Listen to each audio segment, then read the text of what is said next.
Les opérations d'évacuation de la ZAD ont repris ce mardi matin. Des heurts plus violents que lundi ont éclaté, avec des échanges nourris de projectiles divers. Plusieurs manifestants ont été blessés, dont au moins un a dû être évacué par les pompiers. Selon les autorités, les opérations pourraient durer plus longtemps que prévu et se poursuivre toute la semaine.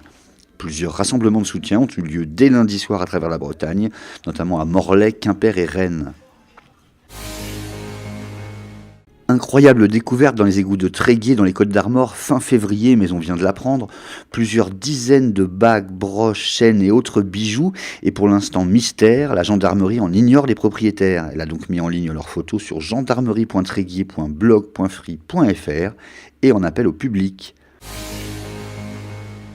Convoi vraiment exceptionnel ce mardi matin au port du Rosmeur à Douarnenez. Le futur navire des vedettes de l'Odet, arrivé par la route au chantier Gléin depuis Nantes.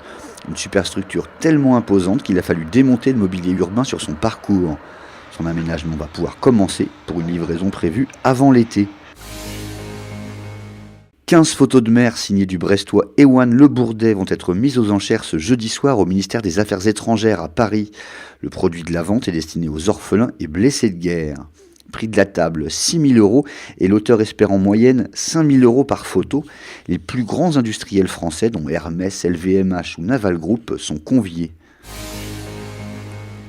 Enfin, le club turc de Bursaspor a mis fin ce mardi au contrat de son entraîneur, le breton Paul Le Guen.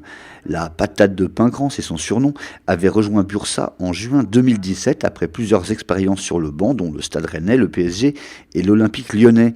Ancien international, il a aussi et peut-être surtout porté le maillot du Brest Armorique de 1984 à 1989.